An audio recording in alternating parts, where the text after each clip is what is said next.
কিছু মানুষ আছে দেখবেন আপনাকে কখনো ছেড়েও দিবে না, আপনাকে চলে যেতেও দিবে না। চলে যেতে গেলে ভালোবাসার মিথ্যা অভিনয় করবে, আর থাকলে অবহেলা করে আপনাকে মানসিক রোগী বানিয়ে দিবে। যার ঘরে এমন একটা মানুষ রয়েছে তাকে বলছি, কখনো আয়নার সামনে গিয়ে যদি দেখেন আপনার চোখ থেকে পানি পড়ছে, আপনি নিঃশ্বাস নেওয়ার সময় কষ্ট অনুভব করছেন, আপনার হার্টবিট স্বাভাবিকের তুলনায় দ্রুত গতিতে চলতেছে, আপনি হাসতে ভুলে গেছেন, তাহলে ভেবে নিবেন আপনি অবহেলার সাগরে ডুবে গেছেন, যেখান থেকে আপনাকে কেউ টেনে তুলবে না, আপনাকে নিজে নিজে উঠতে হবে।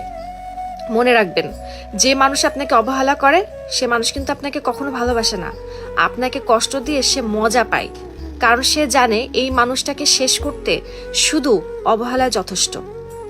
কারণ মানুষ তো ভালোবাসা না থাকলেও বাঁচতে পারে, কিন্তু ভালোবাসার মানুষের কাছ থেকে অবহেলা নিয়ে বাঁচতে পারে না।